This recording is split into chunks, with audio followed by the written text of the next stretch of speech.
Speaksies.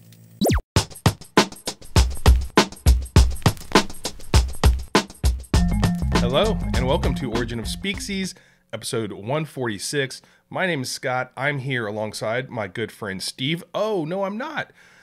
Steve got called to an emergency meeting of the Diamond Club, Chick-fil-A, Virginia aristocracy. We think because of some of the recent comments he made on kale, but we'll find out soon. So today's episode is going to be a little different. If you've been a listener to Origin of Speaksies for a while, you know that we've really ramped up the interviews in the last couple of years, especially when COVID started. So we've got a ton of great interviews out there that you should check out. A couple of our favorite we're going to play for you today. And the first one is an interview where Steve really learned to embrace his heritage. If you're familiar with his heritage, which is a lot of different things, but mainly Belgian Mongolian, this is the interview where he really learned to embrace that, and that is the Speaksies interview with Yannis Pappas. So we're going to play that now. Just a reminder, go to speaksies.com/listen. You can find us on YouTube from there, Spotify, Apple Podcasts. Please do all the things to help us out with the likes and the subscribes and the smashings of the buttons. We really appreciate it. So without further ado, here is the Speaksies interview with comedian Yannis Pappas. Aristotle, Plato, Socrates, Homer, Giannis Antetokounmpo. I practiced that all day. It didn't work.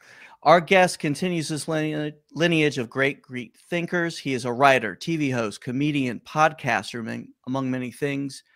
You can see his stand-up specials on Comedy Central on YouTube. You might know him as his characters, Mr. Panos or Marissa. He was the Paul Simon, the History of Hyenas podcast. You now find him every week on his own podcast, Long Days with Yannis Pappas. Finally, if you're in the Richmond, Virginia area, you can see him live at Sandman Comedy Club, September 16th to 18th. Yannis Pappas, thank you for joining us. Thank you. It's a heavy burden to carry, to continue that tradition. But much like Greece, that line, that lineage of very fine Greeks has fallen very far off the cliff with me. We don't think so. And just to let you know, too, my brother-in-law is Greek, but we're still glad that you're here with us today. Okay. Well, that's good to know that your sister married him. Is that your sister? My wife's sister. Oh, your wife's sister. Yeah. All right. So her husband is Greek. Yes. All right.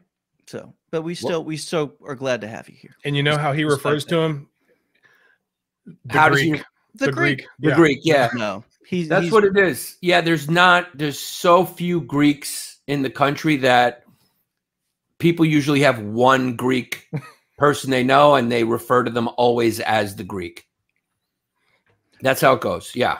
That's how life goes here. Most people don't even know we're still around. They think we're just like from history or something. No, we've had good connections with the Greeks.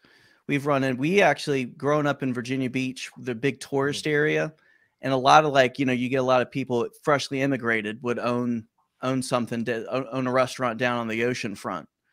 And I think the first person I ever heard use the N-word that wasn't like in a rap video was a Greek guy. So you guys have that going for you too. Yeah. Yeah. Greeks, Hey, it is what it is. It is what it is. Greeks only like Greeks, and they weren't even probably referring to a black person. They were probably referring to an Italian. It was actually Charles Barkley. Oh, I remember that. You remember when Charles Barkley was the bad NBA guy? Yes, I'm not a role model. Yeah, ridiculous now to think about. But there was a guy that owned a fudge shop on the ocean front and had some very strong views about Charles Barkley, that he shared with me. But no judgment. You can tell by looking at the two of us, we got all sorts of Caucasian in us. So there's people in our lives that have uttered that word, I'm sure, before. By the way, if you get a chance for some Virginia Beach fudge, you don't want to miss out on that. Forget the taffy, it's the fudge. It's not a euphemism. You don't have to say that in an alley or anything. Right. Actual fudge. I'm looking forward to it. I am looking forward to it. So Yannis, a podcast called Long Days with Giannis Papas. What does it mean when Giannis Papas is going to have a long day? It means I'm usually going to rant about something ad nauseum that is driving me crazy, driving me mad. So that's what the podcast is, really, is it's sort of like a crazy daily show where every week I kind of recap trending topics in the culture, a few news stories that caught my eye, and I just go berserk with it. That's basically it.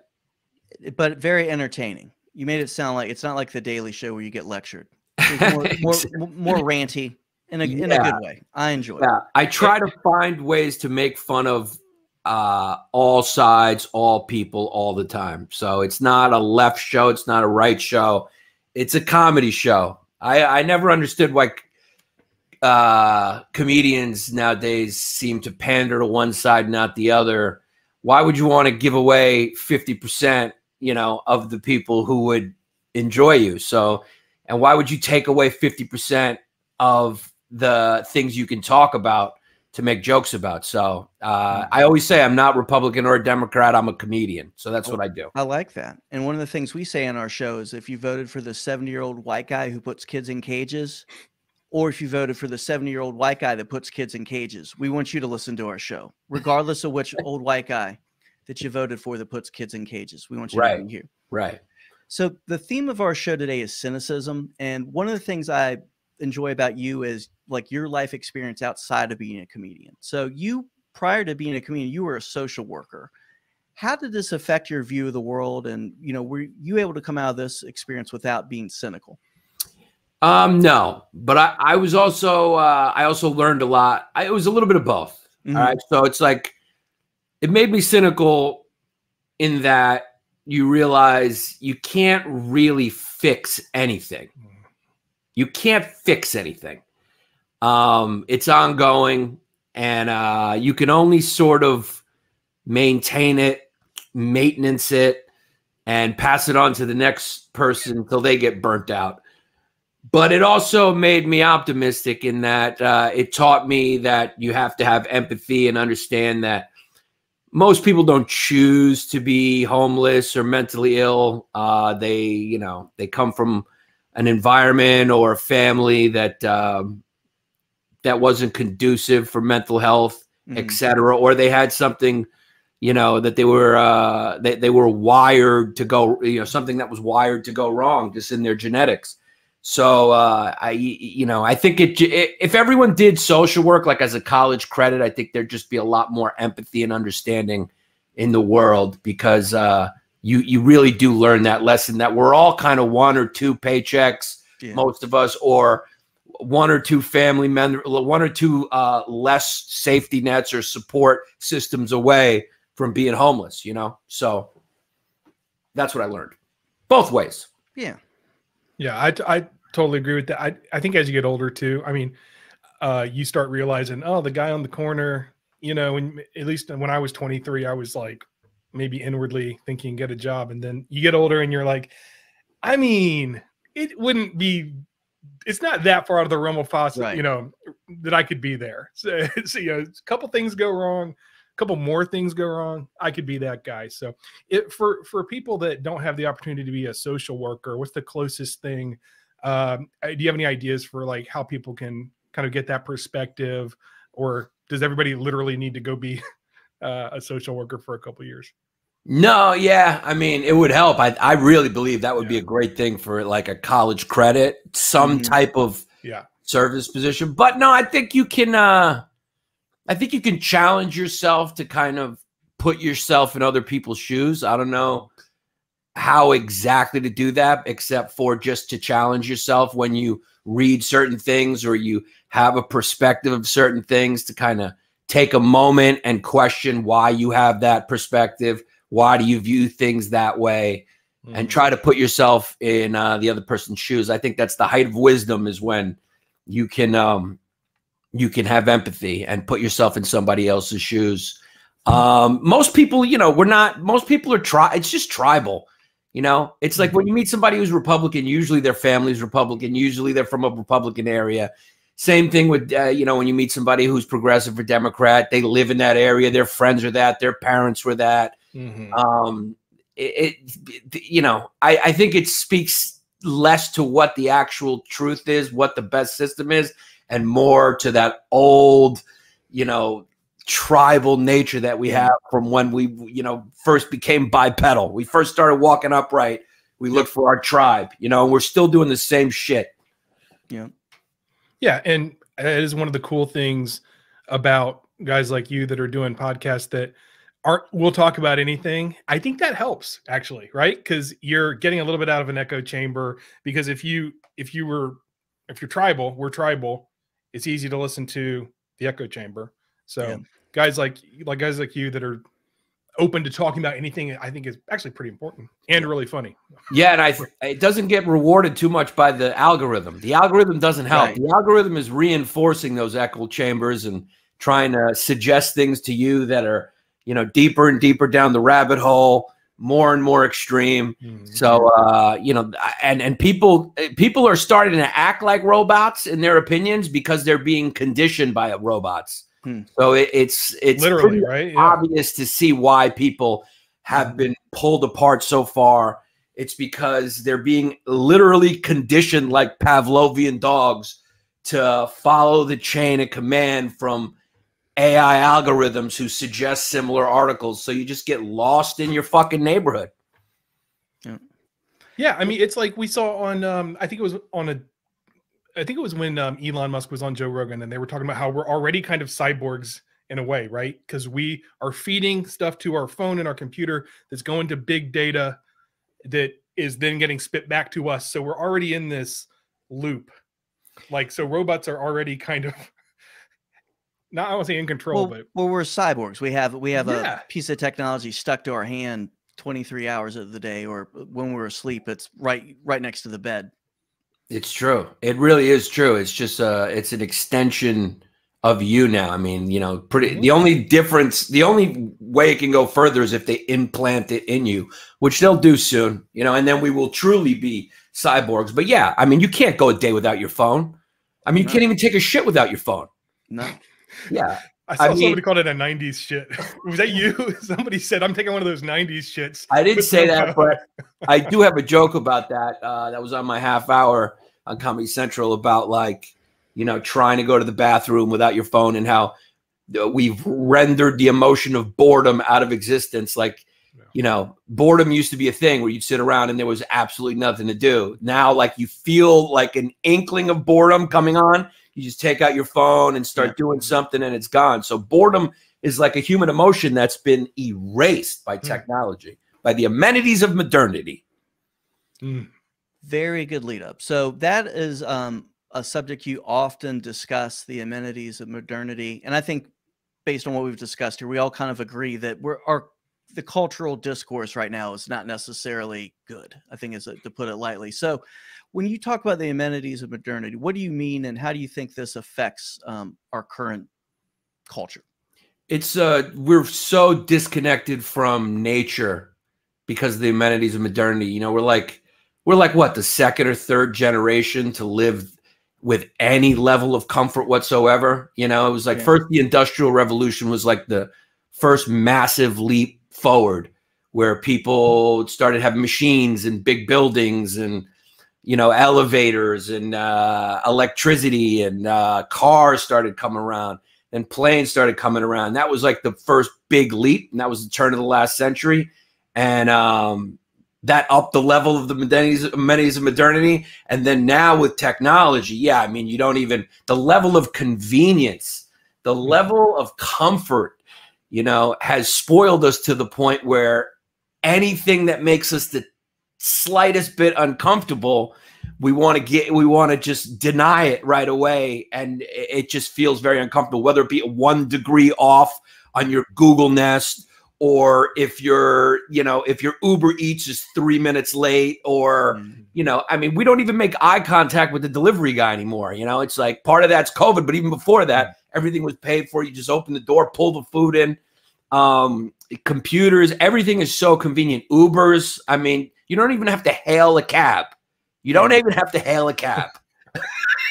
So you don't even have to lift your arm to communicate to another person that you need a lift. You don't have to talk to anyone. It just shows up at your door the way that only used to be reserved for, like, you know, Donald Trump and like other billionaires who would have their own. We all have our own chauffeurs, basically. We all have our own limousine services. So it's disconnected people from nature and made them spoiled. And I think that's why the conversation has gotten so rancorous, because if anyone says one thing that you disagree with, that is equivalent to your Google Nest being 1 degree off. You flip out. You absolutely flip out because it threatens your comfort, your worldview. And that's how the amenities of modernity, that's the real dark side to all this technology, is we've become these little pods of spoiled flesh that just walk around and want things done instantaneously. I want you to know that when the DoorDash guy comes, I make sure I make eye contact with him. And I generally don't have pants on either. Like, I try to make it an experience for everybody. Like, I want this to be memorable. This isn't just you dropping off Taco Bell. This is something that's going to really, I'm kidding. I don't ever order. No, yeah. I try to answer the door naked with just a sock over my dick like Flea from the Red Hot Chili Peppers. I like it, man. And someone will get that reference too. That'll be good. You can get a good 90s reference for your DoorDash guy. There you go. I tell you, this hit home for me recently. I was just digging around. My dad's done a good job of like building out like ancestry.com for our family. And I went on my mom's side, and I am just a few generations. My great grandfather was born in Belgium, and I found a census thing that he had filled out, and they asked war on it. And it was from 1930, and he listed WW. He listed World War. And I had just a couple like moments of realizing, one, that he had fought in World War I.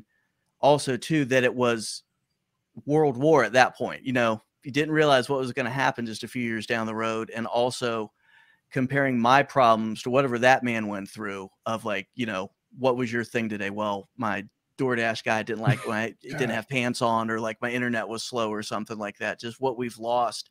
I mean, not less than 100 years. You know, we've progressed to the sense that if we don't have our cyborg arm or phone with us, that our lives are going to fall apart, and we're going to get on Twitter and tell everybody about it. Yeah. Yeah. And you could just tell by how much later people are having kids, and, you know, it's at this point, at this pace, it's like they're going to have to figure out a way for 60 and 70-year-old women to get pregnant, because we live in an era where nobody wants to have kids because they don't want kids to fuck up their life, which is, it used to be you would have kids so the next generation would have a better life. You know, it's like you were obeying the instinct to reproduce. Now people are like, whoa, I have it so good, I don't want to take on any responsibility right now, so I can't have kids. I don't want this to ruin my dream, whatever shitty dream you have. Well, you're a little bit like me in that I have one daughter, and I didn't have her till I was older. And it was one of those things that I realized, like, the veil was removed for me. Like, once you have your own kid, it's like you kind of get when your parents or other people tell you, you'll understand when you have a kid, and you go like, yeah, I'll understand. I'll have this child. I'll like it. My life will be different. But just to have almost like the blinders removed once you finally have a kid, and to see how much, me wishing my daughter's wonderful. And I just wonder how different my life would have been if it had been 10 years before when I had her. Yeah. Yeah. I mean, I'm late to the game too. I'm in my 40s. I had my first kid, and it definitely does take it does put things into perspective. And when I talk to somebody now who doesn't have a kid, I'm just like, they're talking about like their dreams, their goals, what they want to do, these big lofty. I was talking to this one woman lately. I think she's like 40 or whatever, no kids. And she was like, yeah, I gotta, women in healthcare, women in health, I gotta create something. And I was just like, I started to tune her out, and I was like, it's so obvious that you just don't have a kid. You just don't have a kid. Like, you're just you're just replacing having a kid with all types of stupid ideas. Yeah. How many fur babies did she have? She probably had a bunch. Yeah, who knows? And those are the people who are online now. The people who have all the time online to argue all day about stuff. are ones who don't have kids. They're not taking care of other human beings, you know? So it's like, that's another symptom, a little more indirectly of, you know, how comfortable we become. Yeah. So related to that, we kind of have a theme with our show that we don't think we're as far apart politically as the media and social media makes us believe. So as someone who tours across the country, but also will engage with people on Twitter, and you will get in there in the comments on things, and when you're living on the gram, what's your take is, you think we're as divided as media and social media makes us? No, I agree with you. I don't think we are. And I think that's what's lacking is people don't put themselves in other people's shoes. I have this joke about like gun control, how I'm pro gun and gun control. It's like, you know, yeah, if you live in New York City, you know, if everybody had a gun on the train in the morning and, you know, an argument broke out, it would end like a Quentin Tarantino movie. You know, everyone's just pulling out. You know, it's like, but you live in an area where the cops show up at your house literally in 10 seconds. But if you live in the suburbs or the country, you know, and it takes the cops, you know, one of those areas where there's like 3 cops and the state police take over after a certain hour and they got to drive from whatever highway. It's like, yeah, you need a gun. You need a gun. So it's like, it's all relative. You know, that's why those people tend to be more pro-gun and people in the city tend to be more pro-gun control. It's because of the environment. As soon as one of those people from the city moves out to the country, they're going to want to buy a gun, not just for protection, but in case a fucking bear tries to eat your dog, you got to shoot up in the air to get the fucking bear away. You know, you can't go, oh, I'm a liberal. I'm just got to let it eat my dog. You know, so it's like people just have stopped considering the other side's perspective. You know, it's like not everyone lives like you. There's a different, you really think half the country's crazy and stupid? Like you really think that, you know, that your image of like a right-wing voter is someone with 2 teeth who's a white supremacist is going like, like everyone's like Leatherface, like, whoa! Like you fucking get off the plane and they drag you by a pickup truck and, you know, they got a fucking shrine to Donald Trump or whatever. I mean, it's like, it's become very cartoonish how we view each other. And the other way too, it's like every right-wing person thinks a left-wing person is, you know, sitting in, you know, worshiping at the altar of Urban Outfitters and walking around going, I'm triggered, I'm triggered, I'm triggered. That's not true either. You know, it's like those are the loudest voices because they're the craziest ones. Algorithm rewards them. And yeah, people are living in their phones and they really have developed a cartoonish, childlike view of the world with good guys and bad guys. Isn't it weird that all the Nazis are in the other party? Yeah. Isn't it weird that all the bad people are on the other side and all the good people are on your side? It's kind of weird. Yeah, it didn't used to be like that. Like my dad was a Republican. I have a joke. My dad was a Republican because he owned a business, and my mom was a Democrat because she lived off of him, you know? And that's the way it used to be. They used to have both of them in your same fucking household because everyone was in the middle and leaned left or leaned right. Now it's like people are like on tug-of-war sides trying to kill each other. It's crazy. We attack our own country more. We got fucking China sending manipulated pathogens here, and we're fucking attacking each other. We can't even unify to fight a common enemy anymore. Yeah. Yeah. Well, yeah. It's like you used to actually live in a neighborhood before you could get on and get with your tribe. And so you had to be, maybe there was a hippie in your, you know, a super left group in your neighborhood or super right or whatever. There was more of an actual diversity then, I think, before you could now you can go find your tribe online and not have to leave your house. You know, or you really don't have to interact with your community anymore. Well, what I've noticed with tribes is I know people that I know their Facebook persona versus when I see them at the store buying milk. And, you know, something about there's some sort of like, you know, detachment that goes on with social media that you can, it's kind of like when you drive and you get angry when you're driving, you know, I don't know about you, like the way I drive and things that come out of my mouth when I'm driving down the street are a little bit different than if we're in person. And it's almost like that sort of thing, road rage online. If people will just say stuff and then I see them, you know, at the barbecue and it's like, you're not, you know, where's your MAGA hat? Where's your, spray paint and Where's your pussy hat? Yeah. Yeah.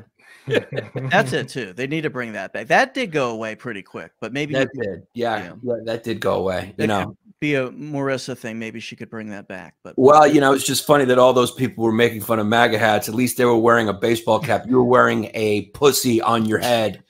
If let me, that's how crazy we've gotten. Is like, imagine your cousin came over your house with a pussy hat. You'd be like, did they let him out of the mental institution? Yeah. Like, no. That's just his cause. He's voting for Hillary. You're like, okay, we've lost our fucking mind. The people who are voting for the left are wearing pussy hats, and the other ones are wearing fucking mesh baseball hats like they're fucking little league coaches. I mean, we are out of fucking control. I mean, we got AOC, we got Marjorie Taylor Greene. I mean, democracy is really fucking spinning out of control. But it is interesting too how like so you named two people that are like lightning rods, I think, on both sides, and they're both congressmen who can't do anything. But you know, if you go to Fox News or you go to CNN right now, probably both those guys are featured, or ladies, pardon me, or whatever they identify with this week, or you know, getting the clicks, getting the hate clicks on there. Well, yeah. Well, Gavin Newsom said recently that the reason nobody in California is getting vaccinated is because of Marjorie Taylor Greene and Tucker Carlson. It's like, that didn't really match up with the demo of like people that aren't getting vaccinated, but okay. I mean, that's who's going to call them out, I guess, you know, but just say Marjorie Taylor Greene. Nobody knows who Marjorie Taylor Greene is. I mean, unless you're on Twitter. That's the media, dude. The media online didn't adapt. They didn't adapt to the digital age. So it's like, as soon as they started giving away news for free and didn't train people to subscribe from the giddy up, you know, it's like doing a free comedy show. The audience is going to be shit. They're half paying attention. They're walking in, they're walking out. So what you got to do to get their attention is go be more and more outrageous in your headline and your content, more editorialized, because fiction and rage and all that stuff. It's the reason why, you know, we rubberneck when we see a car accident. It's like everyone wants to look. So the media has basically turned us into just rubberneckers for clicks, in order for them to sell their, like, you know, their embedded ads on their dumb site, because it's a free article, and they all got Twitter accounts now. So they're personally trying to get famous. They're, you know, it's like, you know, try tweeting something nuanced and well thought out and see how many retweets you get. Or if you just tweet AOC's a bitch, or Marjorie Taylor Greene is a monster, or Hillary Clinton's a shapeshifter, it's just a lot funner. It's just a lot funner, and people retweet it more, and then the algorithm rewards that. So we're really in this death spiral right now of just, we used to say on my old podcast, History Hyenas, that reality has become a suggestion. It's just, reality is a suggestion. Nobody knows what the truth is. Nobody wants to admit what their biological sex is. No, and people are pretending, you know, there's a couple people who've changed their race and are living as those people. Like, we're living in like an absolute impressionist painting with no form. And it's just, we're just Justin Pollock or whatever his fucking name is, just throwing paint against the wall, and we're just calling it art. And you know, it's like, hey, I could do that too. I mean, I like the colors, Jason Pollock, but my kid could have thrown the fucking paint on the fucking canvas. So true. By the way, speaking of changing your race, I did happen to see today that Rachel Dolezal has an OnlyFans now. So I think it was, but then it was the same day that they just OnlyFans announced is no longer going to allow boobies. So I don't know if that was a coincidence or what's going on. Maybe that was what it took. It was like, we can't have a fake racial person on here showing their butt, so we got to shut it down. One of her options was to show her feet. You know, it's hard to satirize the state of things, because the comedy is just reality now. I mean, it's like, this is a woman who was the NAACP chapter head on the West Coast, who was a white woman, like a very white woman too. She wasn't like, you know, if I saw Steve pretending like he was Hispanic, he could go his whole life and probably get away with it. Or maybe even Asian. I mean, kid looks Mongolian or whatever. He can get away with it. I mean, Rachel Dolezal, when you look at those high school, I mean, she looks like an Amish woman. She looks like a Mennonite. I mean, she looks fucking Scandinavian white. and somehow she was able to pretend like she was black for like 20 years and rise all the way up in the black activist scene. You got to give credit where credit's due, man. And here's the thing. She was able to get away with it because she's got a fat ass. It's like the movie Catch Me If You Can, when Leonardo DiCaprio's father says the Yankees always win because they can't see past the pinstripes. Yeah. Well, with black dudes, if you got a fat ass, they don't your race, they just might not notice because they just get locked in on the fat ass, and you could pretend to be black and get away with it because those are the Yankee pinstripes for them. We grew up in Virginia Beach, so we can vouch for that. We can empathize.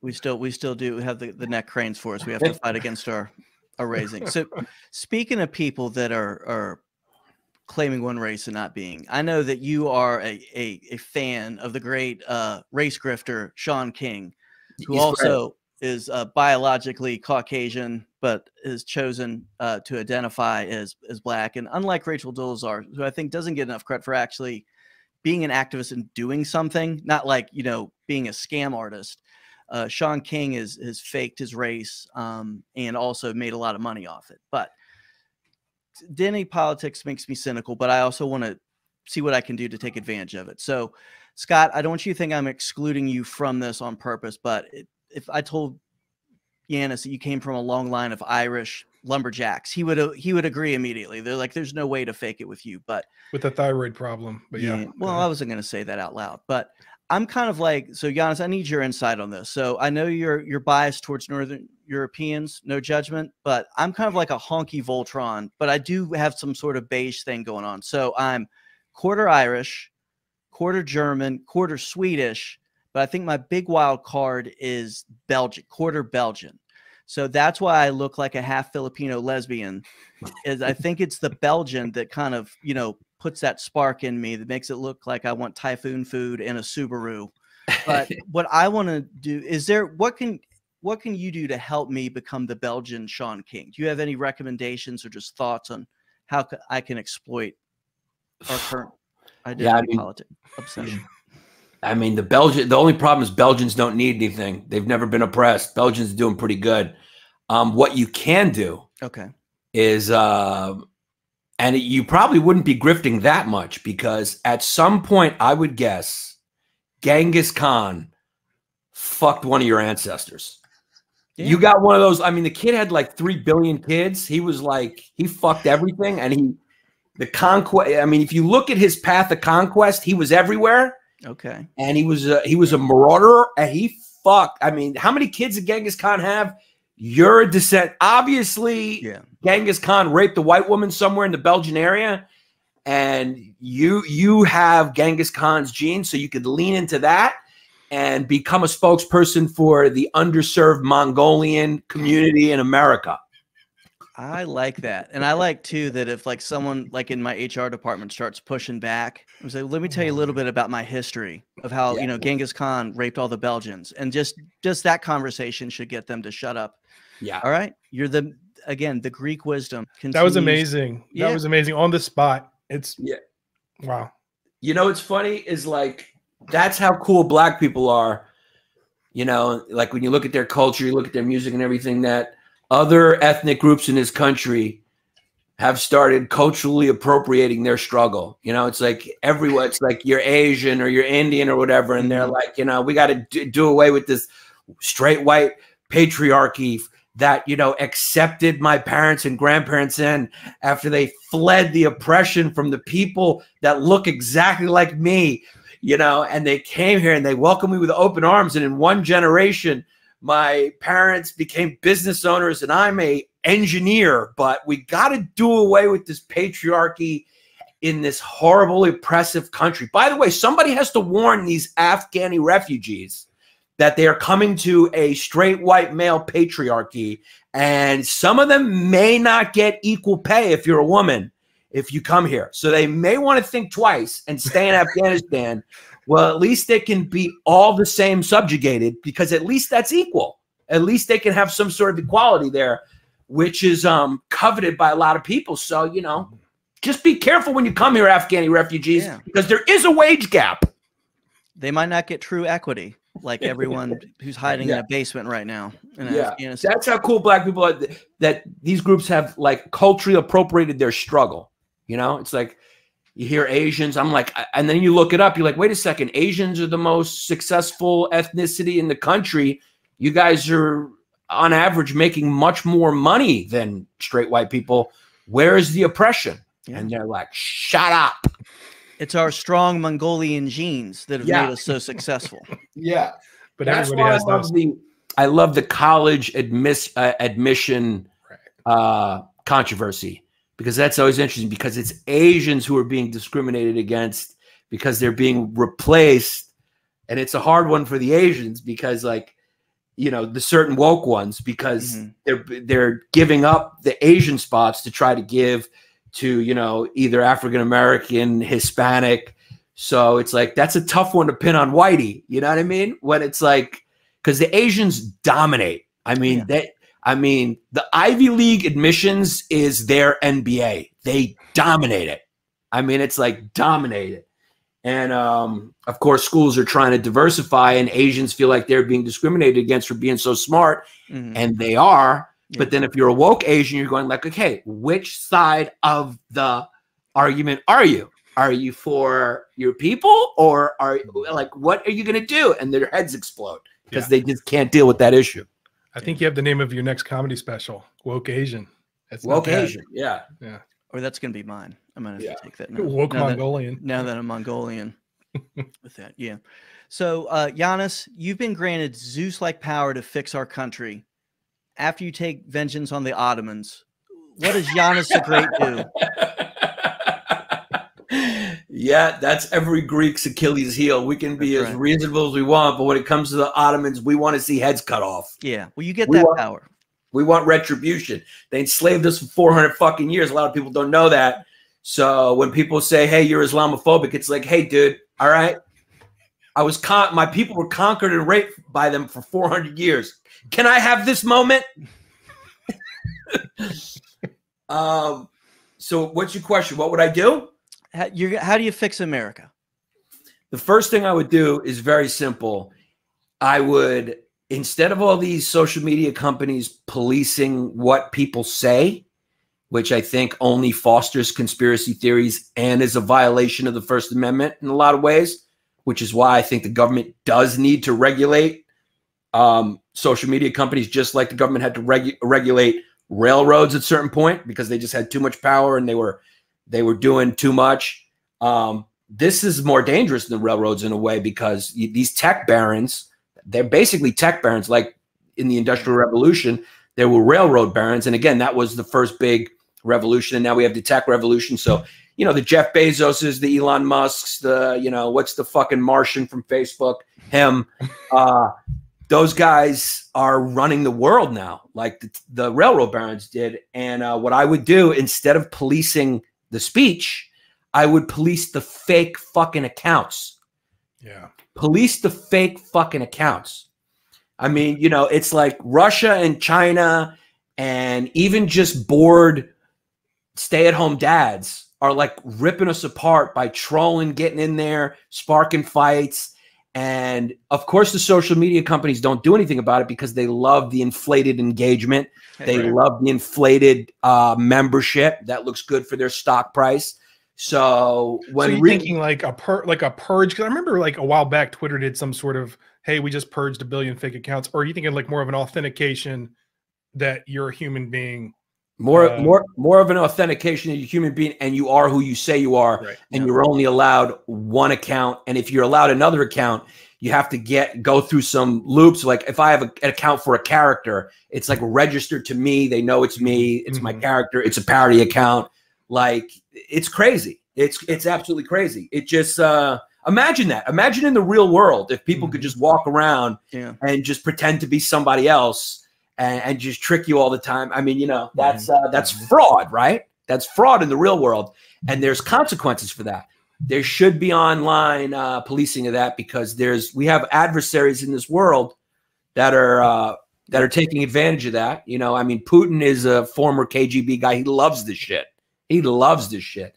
And he's been in there on both sides, stalking, stoking flames. And the Chinese are in there. And they, just recently they were caught because they were actually they were hiding behind like a marketing company, but they were paying influencers to post all this anti-vax stuff, all this anti-vax information.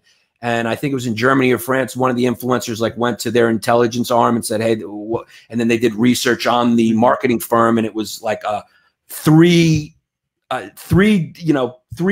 companies away was a front for like some Russian government agency. So it's like subterfuge is the way war is fought now. It's like we can't drop bombs on each other if you're a superpower, China, Russia, because we all have nukes. So it's like mutually assured destruction. So the way war is fought now is through information and disinformation and subterfuge and maybe manipulated viruses.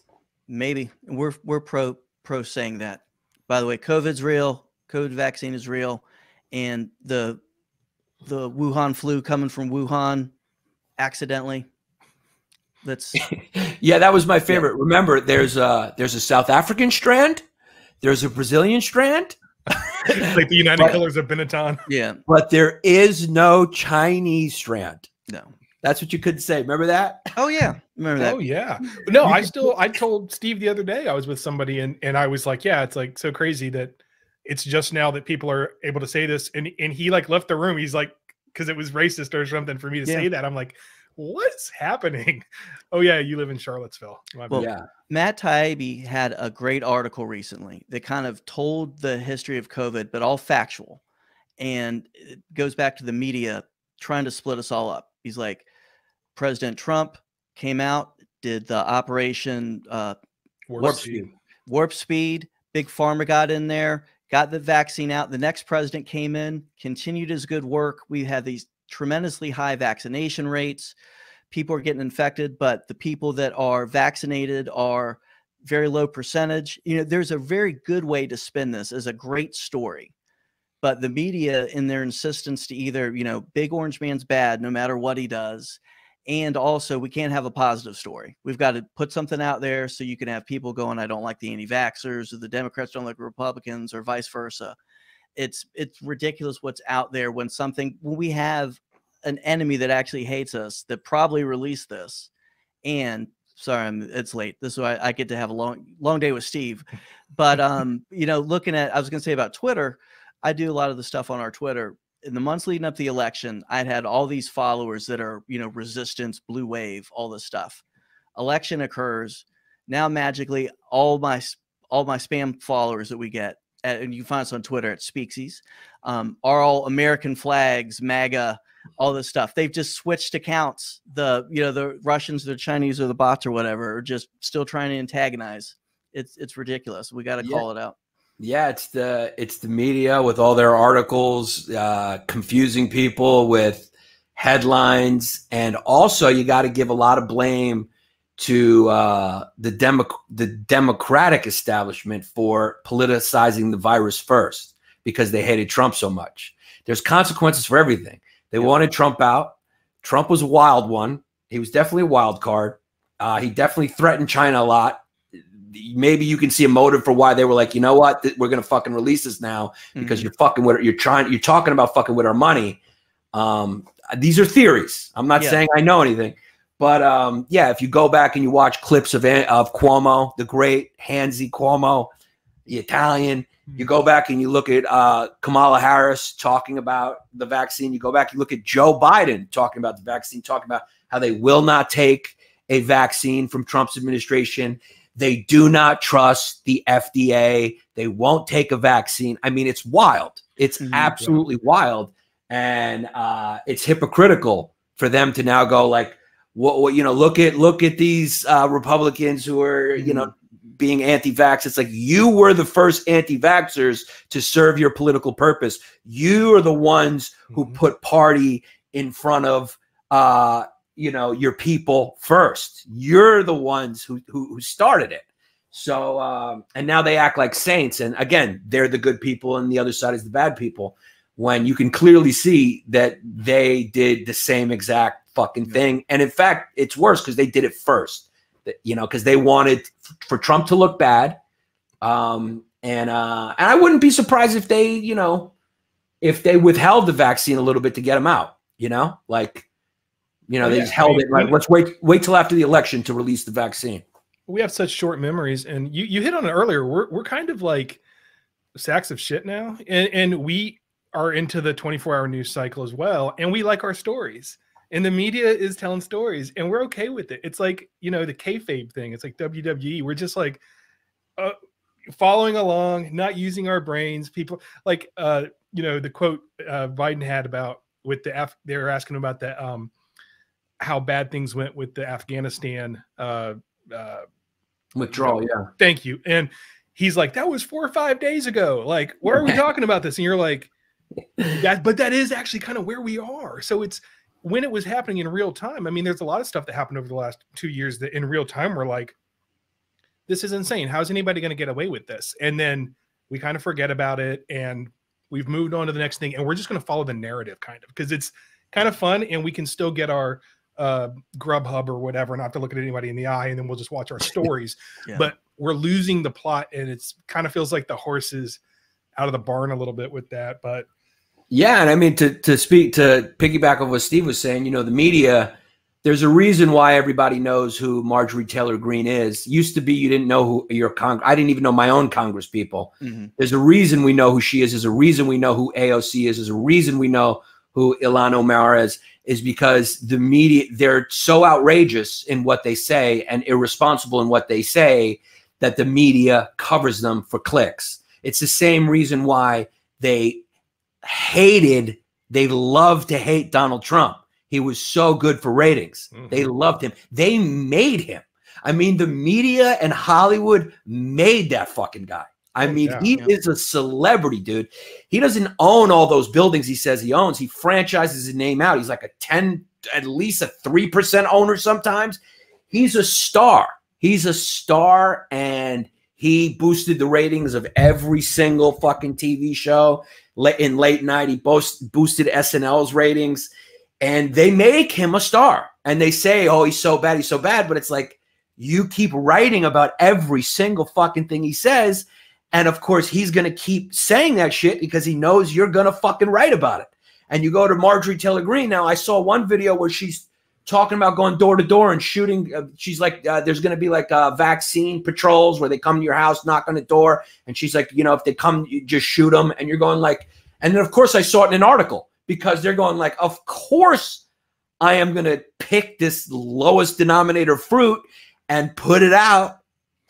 Because it's going to get clicked. I'm going to click on it. I'm not going to lie. I'm going to click on that. I see an article about BGI, some company that was a front for the Chinese military where they were giving prenatal tests to women to collect DNA to do research on how to manipulate genetics and pathogens and create super soldiers, which was a Reuters article. Google it. It's a real fucking company, a real thing that happened. I'm not going to click on that. It's boring shit to think about a company and what they're doing. I'm going to click on Marjorie Taylor Greene talking about grabbing your gat and shooting whatever liberal knocks on your door. Yeah.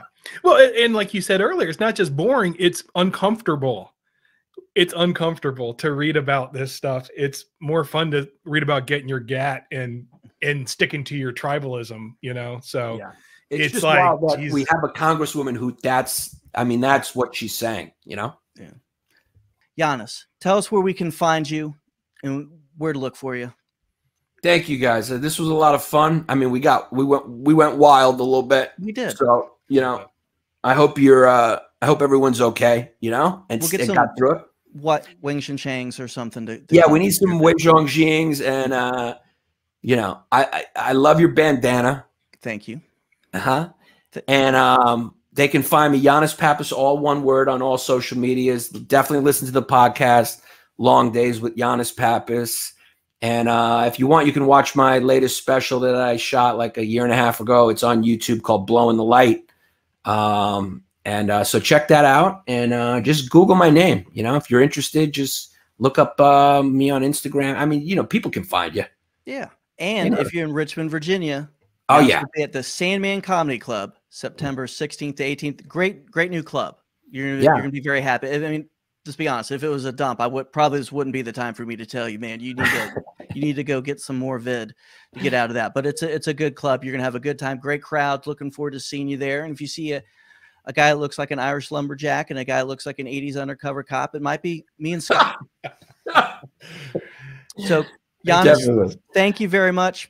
If you guys want to hear more from Giannis, he subscribed at patreon.com/Speaksies. We're going to hear Giannis answer 3 silly questions. Giannis Papas, thank you very much. Thank you. Yes, Scott does look like he just survived a plane crash and had to eat a passenger to survive.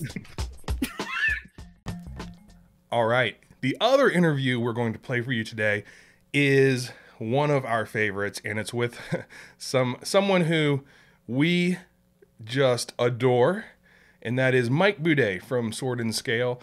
Mike Boudet is the creator and host of Sword and Scale, which is, in my opinion, the best true crime podcast out there. Nothing really comes close. Mike was kind enough to join us on the show a little while back, and we got quite a reaction from this one.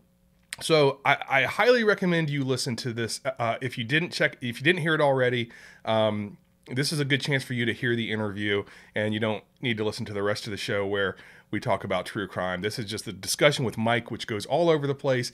Like I said, got a lot of reaction. We got some love from this one. We got some unhappy listeners, just because I don't know. Some people think maybe Mike has some issues. I disagree. I think Mike's awesome. So this, by the way, what you're about to hear is the interview with Mike Boudet of Sword and Scale with a little intro that I had a little fun with. So I'm going to keep that in there. And yeah, without further ado, this is the Speaksies interview with Mike Boudet from Sword and Scale. Origin of Speaksies contains adult themes and violence and is not intended for all audiences. Listener discretion is advised. 911, what's your emergency? Yes, hello, hi. Hi, I need you to send someone right now. Sir? I need help. Sir, Yes, what? I need What? you to calm down. Calm down, I'm being attacked. Can you find a safe space to hide? No, I can't find any safe spaces. That's the problem. Just hurry, Sir, hurry. what is the nature of your emergency? It's a podcast. Actually, it's a podcast host. Hello? Sir, have you tried turning off the podcast? Well, it's actually a pretty good show. I mean, I don't miss an episode, but the host is mean. Okay, I don't know what you want me to do. Oh, you gotta do something. We've tried everything. We've complained to his sponsors. We've supported his enemies. He just won't shut up. He's getting more listeners. Sir, please try and calm down. How can I be calm when he threatens every one of us with his mean, nasty words? Has he threatened you personally? Well, no, not me personally. But look, are you going to do something or what? I'm about at the end of my Okay, rope here. sir, this is what I need you to do. I need you to take your phone that you can hear me coming out of, and then go take a really long drive, because you're wasting stupid. Did you get all that? That wasn't very nice.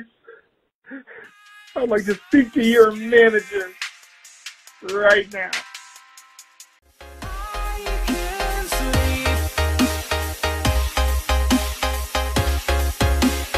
I'm so scared of these monsters that lurk and lay beneath my bed. Our guest today is the president of Incongruity Media and the host of the highly influential and wildly successful Sword and Scale podcast. Sword and Scale is currently in its 8th season, and in my opinion, better than ever. I am a proud sasshole. I don't miss an episode. Mike, thank you so much for being here. Thank you, Scott. I didn't know you were a sasshole. That's Oh yeah, man. And if we were on video, you could see my my Sword and Scale trucker hat that I just got. So I'm a true fan. Yeah. Nice. And I'm covered in blood. I wanted to act like a victim from the latest episode. So, you know, So we you're the each did our, content. yeah, I'm the content for this one. Nice. Yeah. You know, one of the things Steve and I were actually just talking about before the show was sometimes the previews for some of these true crime shows are a little too cheery. I think you always strike the right tone. I heard one the other day, and I don't even remember what it was for. And it was like, some young lady going, and the two boys found the dismembered body in the ditch. It's like, you shouldn't sound that happy.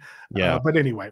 No, I sometimes get complaints from people that are like, you're not setting the right tone. Like, they're like, why do you pause between words? And I'm like, well, because that's how you add drama to a audio story. Like, you know? Yeah. Yeah, exactly. And it works. And you have a big following, a loyal following, I would say. Sword and Scale was a show that, if I'm not mistaken, was well ahead of the true crime curve. I mean, you started in what, 2013, 2014? Yes. 2014 was our first episode, January 1st.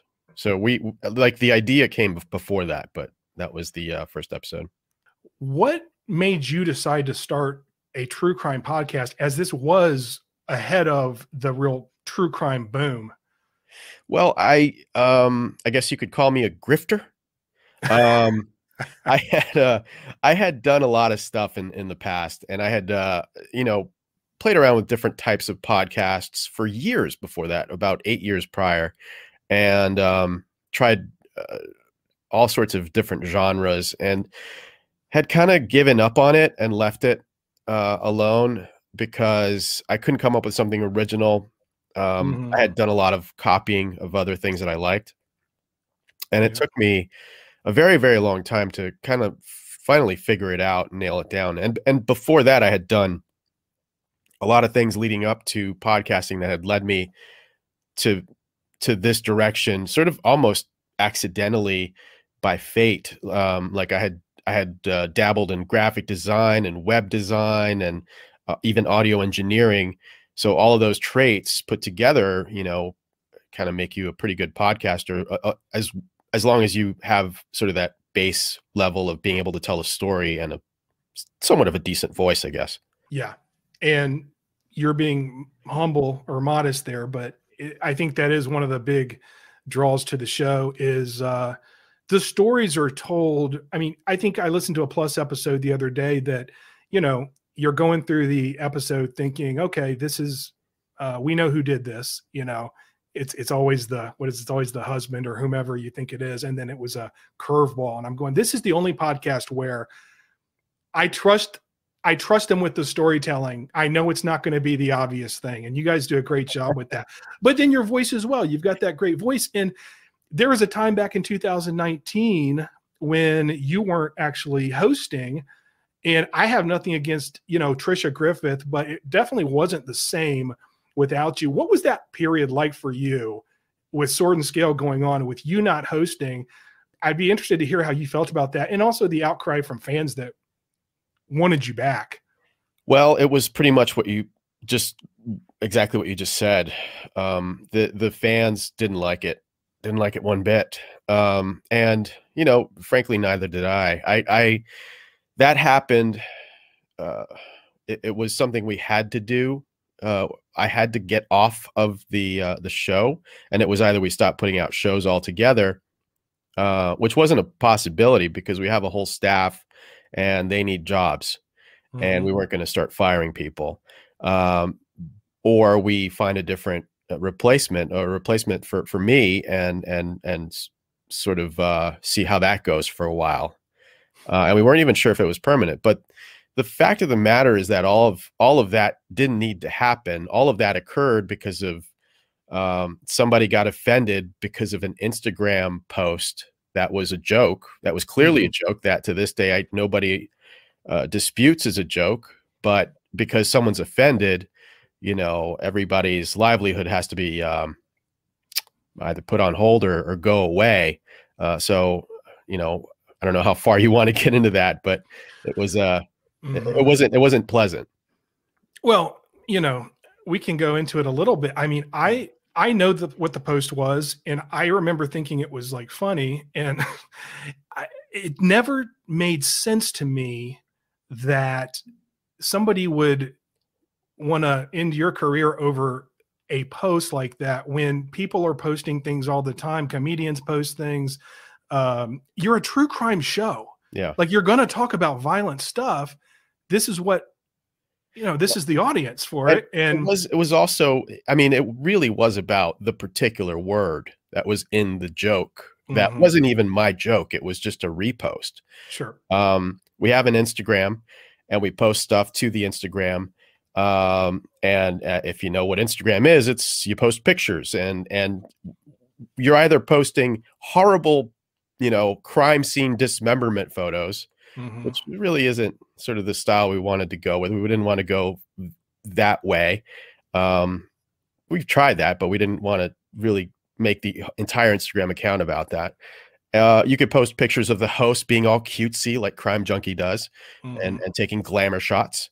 Or you could, post dank memes of murder. And so we posted a meme and it had a particular word in it that starts with a C and it's a 4-letter word.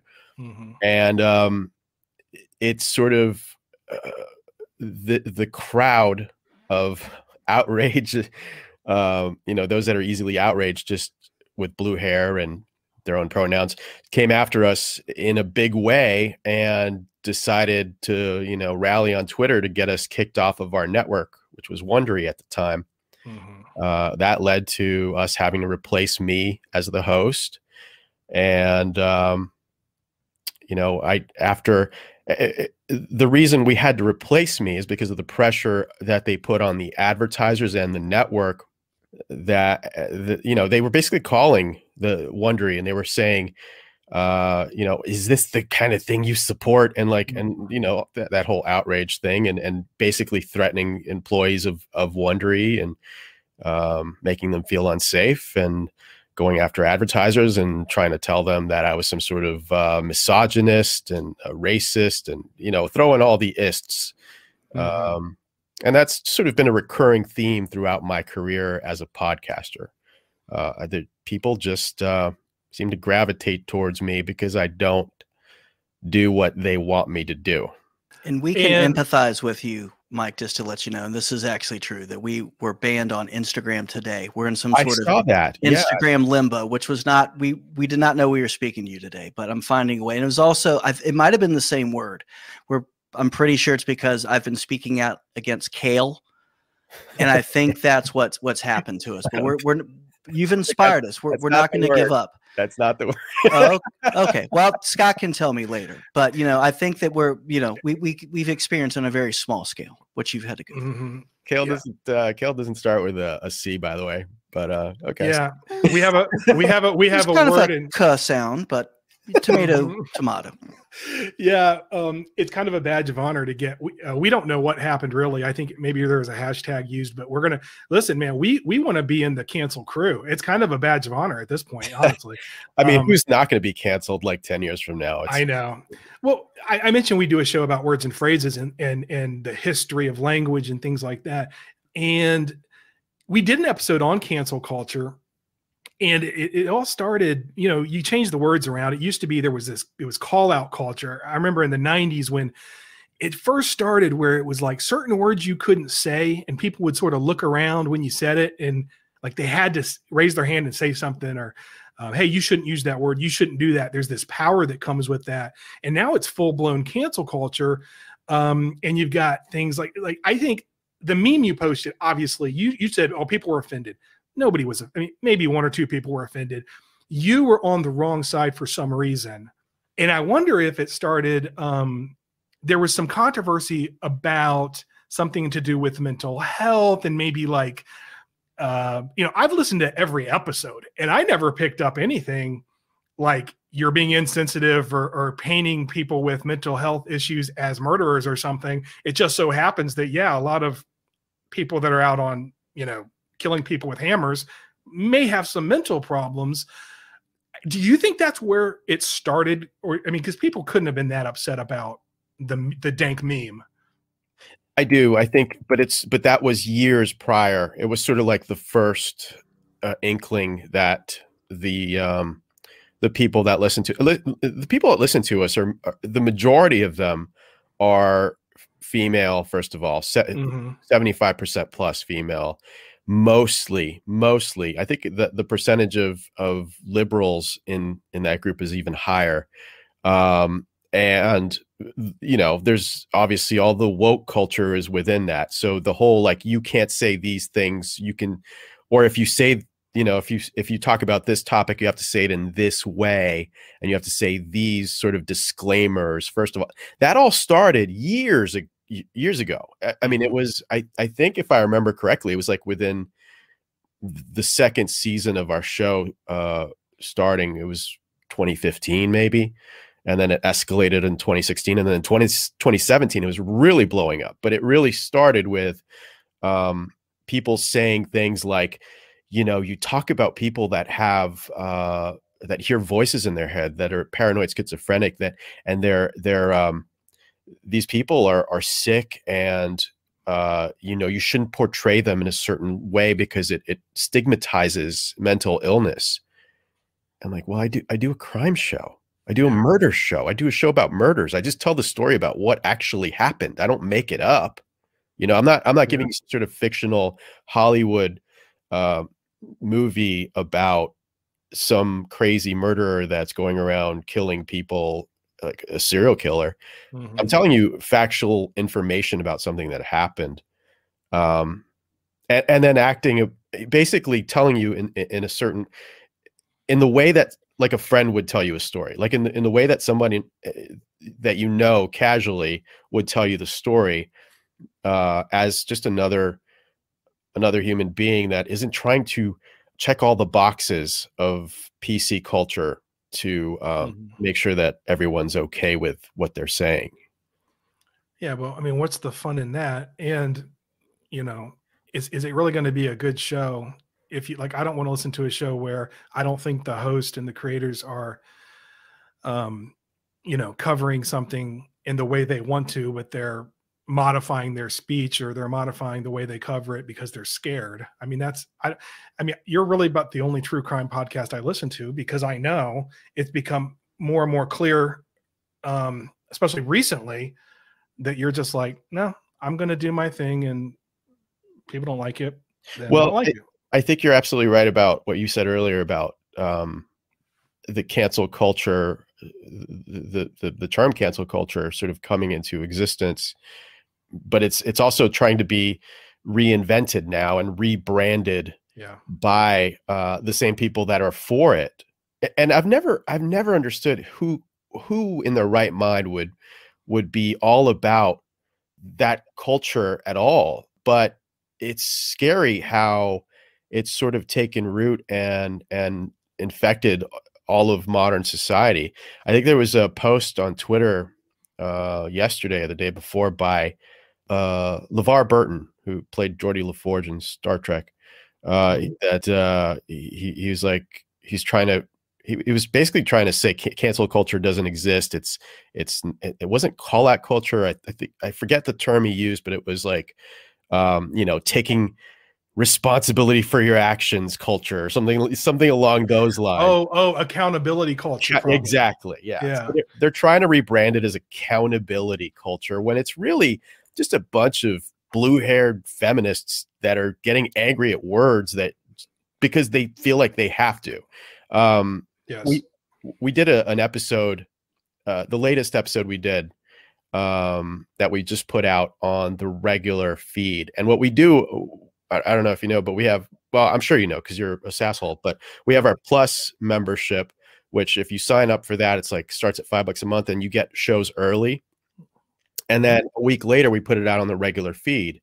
And when we put it out on Plus, you'll get like maybe one person will be like, I didn't like that thing that you said, that the one, but they're always reasonable and they always like leave a comment and they're respectful and stuff.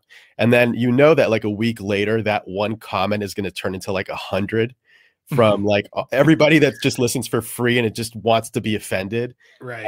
So it happens all the time. And it just literally happened this past week because we did a story about a young man who was charged with murder, the murder of his parents. And it's not really certain if he did it or not, but the whole reason a large part of the reason why he was convicted, and this was in Texas, is because he was keeping this lifestyle, this gay lifestyle hidden from his parents Right. And everyone around him. And there's a part in the story where I go, "Did you hear a lisp? I heard a lisp." I remember that. Yep. I was like, he's going to be in trouble for that. But I thought it was hilarious. I knew exactly where you were going with it. And I was like, no, but everybody's tripping over themselves to basically school me that just because you have a lisp doesn't mean you're gay, and it's a bad thing to say. How dare you say that? And I'm like, look, I grew up around, like I grew up in a family where we had, you know, young boys in our family, and we were like, he's got a little bit of a lisp. Do you think he's maybe and there's nothing bad about it. No. It's just like it's not like you're not, oh, now let's throw him out of the family. I didn't say that. I said, you know, like maybe he's not, you know, completely heterosexual. Yeah, but if you listen to that whole episode, which of course I did, you made very clear. I mean, actually I don't want to, well, I can spoil it a little bit. I mean, you guys, someone gets murdered in the episode. Yeah. Yes. Yes. Unlike most Sword and Scale episodes. No, but I mean, the point I'm trying to get to is, yes, that was funny, and I remember at the time going, I loved it. I love the fact that he made that joke. He will get some shit for it, but then if you listen to the whole episode, I mean, you handle that whole thing well. You show that he got convicted in part, and the punishment he got because people thought he was a liar because he was was lying about his sexuality. But I think you made it really clear in the episode. It's like, hey, there's a coming out process that happens, and this was wrong the way. And that's one thing you do on a lot of shows is you try to take every angle on it, and it's so clear, which is why it's so ironic that you then get hammered for coming at it from a certain perspective, which if anybody actually listens, they'll see that's not the case. Well, it gets into the whole difference between legitimately being offended by something and, as Mike knows, people out there looking to be offended. Yeah, and that's their goal in the morning is to be offended. That's what I was going to say. The whole point there is the end of the episode. You know, I'm basically saying, look, this guy probably should get another trial because there's all these other reasons too. But one of the reasons is the jury in Texas was pretty clearly homophobic, and that's grounds for a mistrial right there. And that gets ignored because you said the wrong word, or you said the thing the wrong way earlier on. And you're right. It's basically just it's a gotcha. It's trying to find a gotcha moment that you can express how woke you are on social media about, and that's sort of I think the basis of all of these ills is social media. The certain people that should just shut up no longer have the need to but before there was no outlet, and now they just feel the need to express their mind all the time, even though they don't really even think for themselves for the most part. They just kind of repeat the same things they've been indoctrinated with from other people. Yes. And it's just this perpetual sort of like waterfall of nonsense. We're all individuals. Yes, we're all individuals. Do you find it hard? Like, did you have a hump you had to get over? That's Monty Python, right? Thank you. Yeah, I don't think Scott thought Steve's finally lost it on air. He picked a good day to do it too. No, I thought you came up with it and it was pretty funny, but I'm way too young to get Monty Python stuff. I'm just joking, but I was curious though, Steve. Mike, did you have to like get over a hump where you were like, fuck it, I don't care anymore, I'm going to say whatever I want to say? Was there a point where you were ever kind of reining it in? It seems like recently you've been more like, you know what, whatever. After the thing with Cast, where you just said, look, I'm going to put it out there how I feel. I mean, you're doing Adnan Did It stickers, which unfortunately I didn't get one with my hat. I was hoping I would get one, but we'll send you one. We'll send you a few. Yeah. I ordered the hat right before you guys got those, I think. But anyway, this is a lengthy question. It probably isn't making too much sense. I'm just wondering, like, has anything changed recently where you're just like saying, really, truly, fuck it? Or has it always, you've always been in that boat? Or did something happen? Well, I've always had that base mentality of like, fuck it as like a baseline.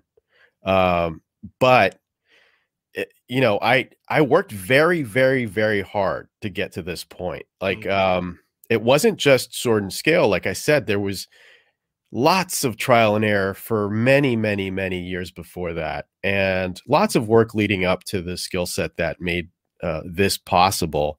But when I started Sword and Scale, I worked my tail off for 2 years. It was about 2.5 years where I put the show out completely for free, no monetization whatsoever. It's not like today where, you know, the first thing you do when you start a podcast is start a Patreon. There was no such thing. And the fear of having that taken away from you at any moment because of something you said was something that like an underlying, like cause of anxiety for years. Sure. And then every time somebody, you know, every time you see one of these things start to snowball where you didn't say it the right way, and then you maybe you acted like a human being instead of one of those freaking robots they have at Epcot, and you responded to someone in a way that maybe they didn't like, and now they got that too to attack you with. Oh, not only did he say the wrong words, but look at him, he's such a bad person because he said this thing to this guy. Right. And so it turns into this whole it's weird how it's happened, and I wish I had the ability to break it all down into how the snowball effect occurs, but it seems to be almost, it's too orchestrated to be just a coincidence or randomness. It seems to be almost like a pattern. It seems to be something maybe they're teaching in universities that I don't know about. But it's this sort of way to go after someone and bring them down. And if you have someone that maybe isn't as skilled with social media savvy, such as myself, that sort of responds as a human being, that could spiral into a much bigger problem. So yeah. Mike, I have a related I'm sorry, Scott, were you going to ask something? No, go ahead. So I think you're pretty uniquely qualified to answer this. So we are anti-cancel culture on our show. And one of the many reasons is just the low threshold for taking away, it seems to take away someone's livelihood. Not just saying you disagree with them, but like, you know, going after someone's job and ending their career. I'd like your take, you know, what is there a line? What is your line of like when something happens, what would have to happen for you to say, you know what, this person, you know, this is a line that's been crossed. This person should not have a business, or, you know, this is worthwhile me contacting their sponsors. Is there something in your mind? Is there a line that cancel culture makes sense? Yes, if they commit a horrible crime and are convicted. But Scott, I don't think I finished answering your question though. Because you asked if something had changed. Yes. And I'm sorry, Steve. I'll get back to that on a second. Let me just I'm still thinking about it, because my brain lately is. It's okay. I'll be on Twitter getting a mob. So take your time. You asked me, Scott. So you asked me if something has changed, and something has changed. I'm freaking rich. I'm freaking rich. I don't give a shit anymore. Hell yeah. I don't need to do this anymore. I literally could quit tomorrow. And never work a day in my life again, and never worry about money ever again, or anything ever again. The thing about it is, I still do enjoy it. Not only do I still enjoy it, but I have 9 employees that sort of, you know, need to pay their mortgages and do something with their lives, and so we're going to keep going, because I'm not going to bow down to someone just because they don't like what I said. I've never done it, and I've proven again and again that even when things are on the line, I won't do it. And now that it doesn't really matter anymore. Right. I'm certainly not going to do it. And so now, you know, I remember when Wondery kicked me off their network, and I was talking to the CEO, and he was basically firing me on the phone. And he was basically saying, like, look, you know, I know this sucks, but, you know, I think the best thing to do is to get off social media. I'm like, are you fucking kidding me? Yeah. I'm going to be more. There's nothing stopping me now. Like if you've taken away, if you've done the one thing to, you know, you've reached the end of the game here, and you've taken the one thing that prevents me from going full bore. What's to stop me now from doing all kinds of stuff? Like, you know, you're not gonna, you're not now. See, that's the thing that these people don't even think about. They're like, well, I'll take away his job, and then he'll disappear into obscurity and never appear again. That's never going to happen. That's never going to happen. So, well, and it's like Adam Carolla talks about his pirate ship. I mean, you've got a pirate ship, right? I mean, you can do what you want. Plus subscriptions, I mean, they have to have gone up. Yeah, recently, right? We're almost at 35,000 now, and you know, I looked on lately. I looked on Graphtreon, which is like a Patreon analytics platform, and you could see sort of like the top creators. I think we would now, if we were still on Patreon, would be like the number 4, and wow, very close to the number 3, which used to be the number 1 when we were on there. So I don't know where we would land really, but I don't know. I mean, you know, obviously changing platforms does create some churn there, and some people drop off and never rejoin. And some people have dropped off since then because they're like, well, I don't want to use their terms, but you know. Yeah. Don't, but no, I think that I remember, I will tell you something that I wasn't sure if I was going to tell you this or not, but you've heard it all. I preached the gospel about Sword and Scale. I've told so many people, because I first heard about it, I think when you were on Adam Carolla's show, and I said, man, that sounds cool. And I went and I listened to every episode, and I was hooked. And I've told a lot of people about it. And I remember a couple years ago telling a young lady that I know likes true crime, and she's like, I don't know, I heard the host is kind of a dick or something. And I was like, really? I said, are you kidding me? So I said, what happened? She had no idea. She had no like, oh, she just heard from someone else that she heard from someone else. So I looked. Oh, that guy's a dick. Oh, that guy's a dick. Oh, that guy's a, and then it just like name of telephone all the way down. And I remember I looked, I actually like tried to research, and I was finding, and some people were throwing up like some half-ass screenshots that I kind of thought were funny. And I was like, what? This guy didn't do anything.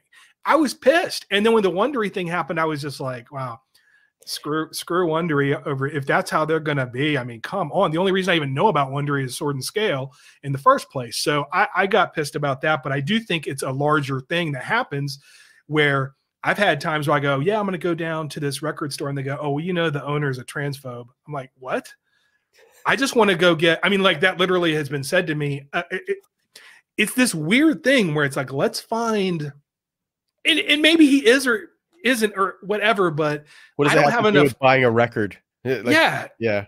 I like Chick-fil-A sandwiches. I mean, you know, I don't care about the CEO's stance on whatever. But anyway, we even look past the fact that they sell kale. I mean, we're that open-minded. In case you didn't notice, Steve doesn't like kale. But yes, who does really? Hey, oh no, I like kale. You like to say you like kale. Oh, Steve is loving this. No, Steve likes to say he hates kale more than I say I like. I'm in the. It's almost like one of those things where people hate Trump so much that you find yourself defending Trump, even though you're not necessarily a Trump guy. But you're like, well, hold on now, he's not literally Hitler. Yeah. Like, and now I'm the guy that that's defending Trump. But anyway, so do you feel like you're almost post cancelable now? I mean, you really, like you said, you almost can't be canceled. I don't even know if we should, because you've got the goods, you're able to do what you've done. You worked on it really hard and you've got the following. it's almost like you don't even have to worry about it anymore. You're beyond it, I would think. Look, if you have a network that you rely on for 100% of your revenue, you know your Right. podcast is your business, and you have revenue, and you rely on that revenue to pay your bills and pay your employees and all that stuff, and if your only source of revenue is that advertising, and that's 100% of your revenue, then that goes away. You're gone. But we realized that very early on, and the first time they came after us, we were on Patreon, and we very, very easily realized that they could go after Patreon, because they did. They went after Patreon, and they tried to get us kicked off of Patreon. The only reason we knew about it wasn't because we got a call from Patreon. It was because we saw an article on some, one of these leftist rags that was like, Patreon decides to keep Sword and Scale. And it was almost like shaming Patreon for keeping us, even though I had no inkling whatsoever that there was even a discussion of us getting kicked off. But but I found out through that article, and the minute I found out, I was like, we got to get the hell off of Patreon.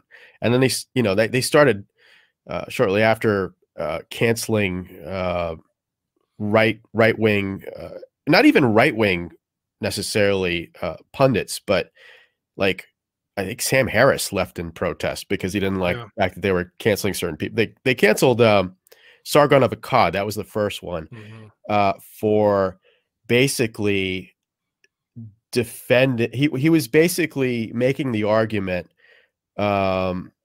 against a bunch of white supremacists. He was arguing against a bunch of white supremacists, and he used the N-word against them. And that's why he got, and it wasn't on Patreon. It was on a YouTube video a YouTube live stream that he had done a year prior to that. So it was off platform. It was in the past, and it was on a different, it was the context didn't matter. And so those three things, I was like, well, if that's their standard for kicking people off, and Patreon, unlike some of these social media platforms, which at least are sort of like, okay, like a YouTube is sort of a central square, and you go there and you put up a video or you do a live stream and people can join it. And there's the square part of it. There's the central square part of it. Patreon is literally just a middleman.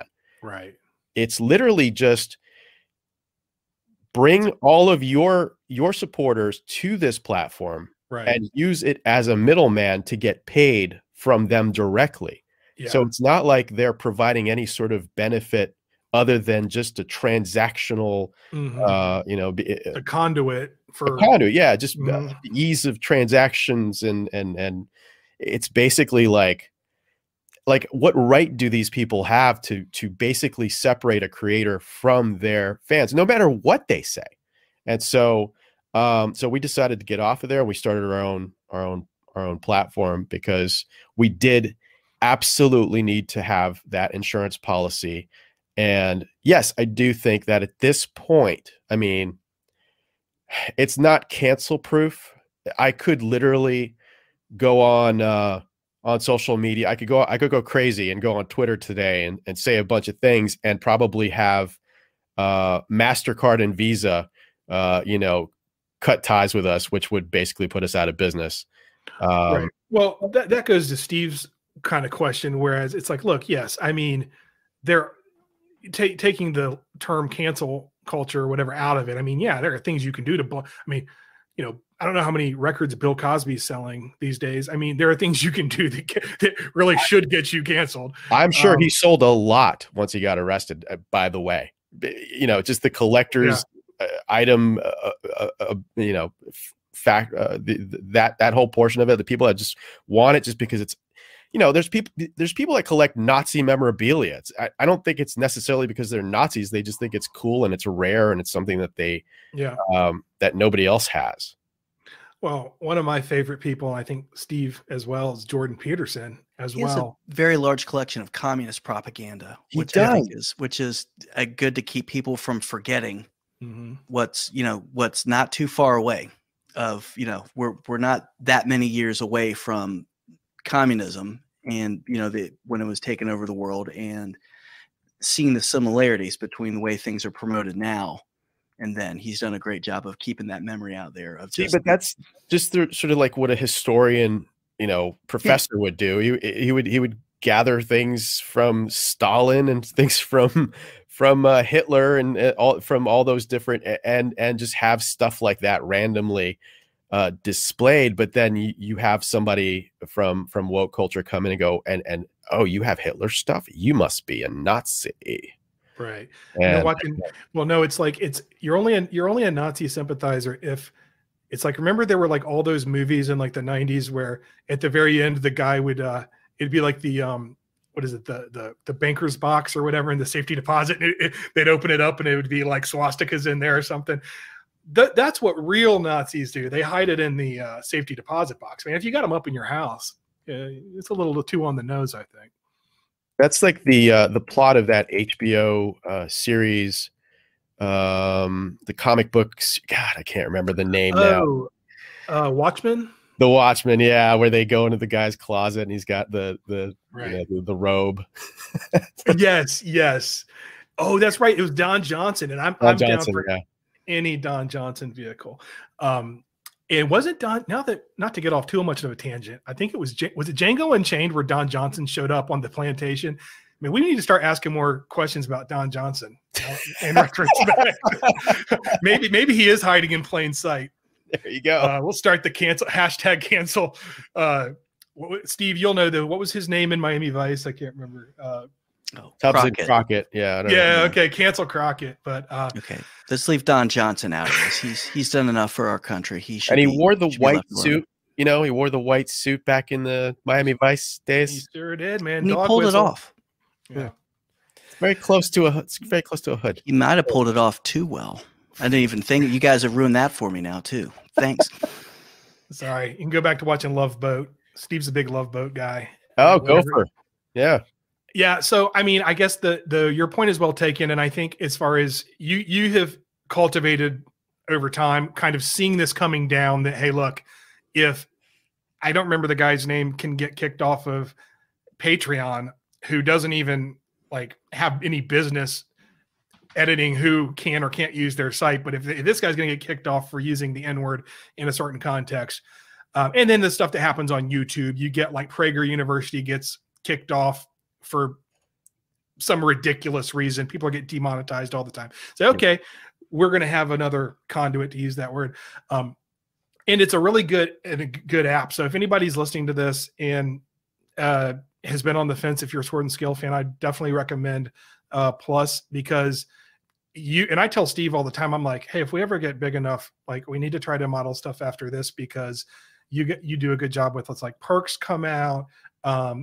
And more than anything else, I think the most important thing is just good quality content. Like you get so much more content on Plus. I don't know what I would do without it, because I'm always like, I need the next episode. Like I already listened to yesterday's Plus episode. So anyway, it's really, I mean, not everybody can do that, but it's like if you don't have the goods or the skill set to be able to cultivate your own audience and come up with something like you have, it probably wasn't going to last anyway. Yeah, and you have to have the patience to do it too. It's like I said, 2.5 years, no revenue whatsoever, hard work every day for 2.5 years. Like I would have a regular job, 40 hours a week, and come home and then spend the majority of my waking free time just researching and recording and editing and all that for 2.5 years. And that was before a penny. And then as soon as you monetize that, that's when people start to get, they start to get a little angry, and they start to be like, how dare you make a living off of this thing that you love? Right. And that's also when they start to get very demanding about what you can do. Even if they're not really paying you anything. Yeah. That's always been the weird thing about people that are complaining about what a podcaster says. It's like, well, you don't have to listen, and it's free. I mean, Yeah. you can sign up for Plus, but it's free. But they always feel the need to tell you why they're leaving. They always feel the need to send you either a direct message or post on social media, or even send you a personal email just to let you know why they're no longer listening to your show and unsubscribing because you're such a bad man. So I love that. It's just like there's such a lack of self-awareness there where it's just like, okay, all right, go. Yeah. I know. It's like just don't let the door hit you on the way out. Exactly. I have a broader podcasting question. Do you think now that Barack Obama and Bruce Springsteen have moved into the podcasting space, it's time to say no more podcasts? Have we jumped the shark? Oh man, there's so many of them. What's her name? The one that the magazine. Oh, I can't. I'm having a bad memory day today. Gwyneth Paltrow, didn't she have a podcast too? I'm sure she did, right? With John Cougar Mellencamp. Oh God, it's so bad. Well, I remember when Conan O'Brien got a podcast, or I'm trying to remember which one it was. It might have been the Conan one or the Will Ferrell one, where a lot of podcasts. Yeah, people were like, "Come on, man! Like, really? You gotta start doing a podcast." But now it's like, I'm sorry, who wants to listen to Barack and the boss talk about whatever they're talking about? I don't know. Maybe they really are renegades and it's thrilling, but it does feel like we've kind of moved past, in some ways, the golden age of. Well, it's podcasts. funny. It's funny because there was a long time there. There's several years when I started, and I started late. Adam Carolla started 10 years prior? Yeah, it was like 08 or 09, something like that. Oh, even more. So yeah. No, that might be. No, it was a long time ago. I think it was actually. Was it 08? I thought it was earlier than that. I thought it was like 05 or 04. Yeah. Anyway, wait, I forgot what I was going to say. Damn, no, I forgot too. What were we talking about? You were saying it took a long time to get. The golden age of podcasting, and you said you felt like you might have even gotten started late compared to some of these guys. Damn, man, I'm having a bad day here today with my memory. No, I forgot. It's gone. That's okay. It's okay. But the point is, though, I mean, you did have Mark Maron and Adam Carolla and these guys that, like, when you thought about podcasts, you'd get those three podcasts or whatever. And then there were a bunch of great shows that came out. Now, like it. Oh, I remember. Go ahead. Yeah, I'm just vamping. I knew you'd get there. So for a long time, there was several years where I was doing it and people were just laughing at podcasts. They were laughing at podcasts and podcasters. In fact, I remember we started the first back in 2014 and in January, and then 9 months later is when Serial came out. Yep. And Serial, despite what you think of the content, it revolutionized the entire industry because it was suddenly something that people were talking about that had never heard of podcasts before. And they were telling other people that had never heard of podcasts before to listen to and showing them how to listen to it. And it sort of turned podcasting into a real industry overnight and took everyone along for the ride with them. And so all of a sudden you had Saturday Night Live, doing a skit about Serial. And what was it? The monkey, whatever the ads were that they would always do. Yeah. Yeah. And not just that, but all kinds of pop culture jumped on the bandwagon once that started. And like Family Guy doing little jokes about podcasting. They've done so many of them now.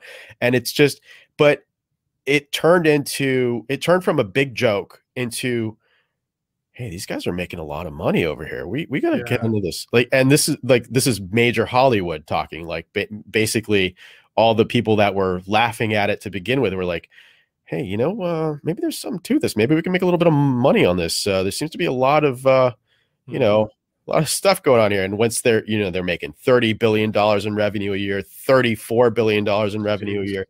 And it's just like, we're a real thing. You got to pay attention now. So, right.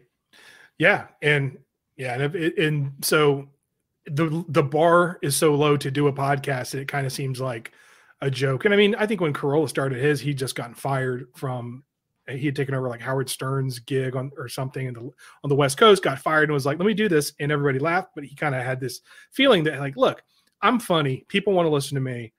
It might take some time, but we'll build an audience. But then recently it's been more the corporate people kind of coming in, building on what's already in place. And Carolla, I mean, that man works harder than most people work that have to work for a living. Like, he comes in and does this show, I don't know if is it 4 or 5 days a week? And 5 days a week. 5 days a week, every week, and he's done it consistently forever. 10 years before. Yeah. He's got like 9 podcasts though too, because he does his one with Dr. Drew that comes out a couple times a week. He does the one with Garagos, but yeah, I mean that's the thing. It's and then not, he makes movies. He does like his he appears on documentary. Right. He does all this other stuff. He still does TV, a lot of other things. That man works harder than ever, and he makes ridiculous amounts of money, by the way. Yeah. I've been to his studios plural, and seen his insanely sick retro fancy Ferraris and that's right, all this stuff. He's got these amazing cars all over the place, in these huge warehouses where part of the warehouse is a garage and the other part's a studio. It's crazy, man. Yeah. And he's doing just fine, but it's that kind of ethic where it's like he loves what he does and he works hard because that's what he feels like he wants to do or needs to do. There should be more of that, but nowadays it's all just, hey, give me my COVID check and let me play video games and bitch about everything in the world. Yeah. Matter of fact, now that you say that, you've done a lot of shows where, gosh, you got some real hateable people that have, the kids that are living at home with their mom and dad, they're paying all their bills. These are always the guys that end up killing people as well. So what you're saying is Redditors? Exactly. Or anything that ends with Chan. I don't know. Exactly. I'd stay away from that stuff. But hey, you've been very generous with your time. Just one or two quick questions, and don't want to keep you too long. I was actually curious about this. Like, I've listened, there have been a few of your shows that have kind of messed me up a little bit, and I'm sure you hear that all the time, like that really you can't get out of your head. I mean, you mentioned before, I was thinking about this with you, where I kind of had a feeling that, before you started Sword and Scale, you did try a few things and you sort of landed on this formula, which really kind of broke the mold. But did you realize getting into it that you were going to be spending so much time for so many years having to, research and look into and talk about just really horrific things? And does that take a toll on you at all, or are you just kind of numb to it? I didn't think this through at all.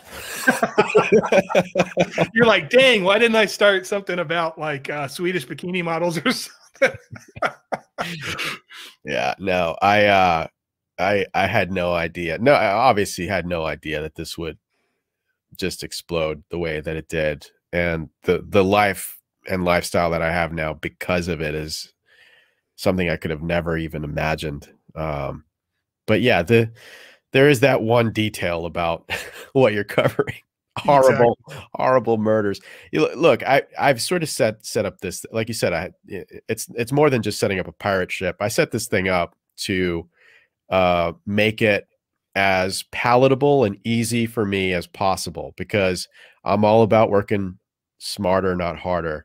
And so, like I said, we've hired a very, very talented team of producers and writers, and we've structured the workflow in such a way where I don't have to do all that much to keep the show going and keep the quality and consistency going.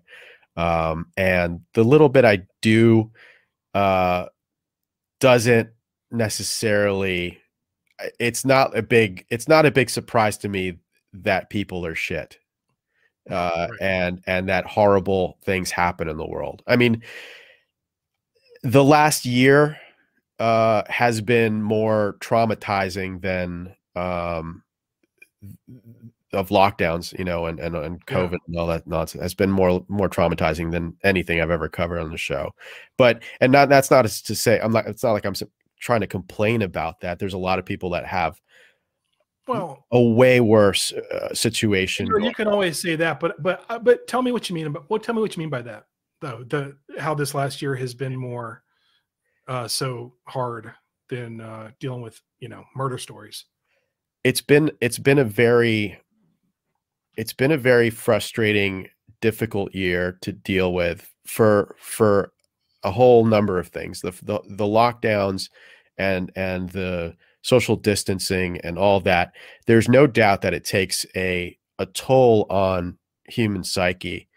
We've seen it in many different situations in many places. People just losing their shit because they're sick of being told what to do and constantly being sort of forced into this these sort of set of rules which keep changing and aren't consistent and don't really align necessarily with actual scientific data. And they're you know, first they're told don't wear a mask, and then they're told, oh no, you do have to wear a mask, and now you have to stay 6 feet away. No, it's 4 feet away if you're younger. No, you have to wear 2 masks, or no, you don't have to wear masks if you're outside and in a small group. No, you can't see your family for Thanksgiving or Christmas.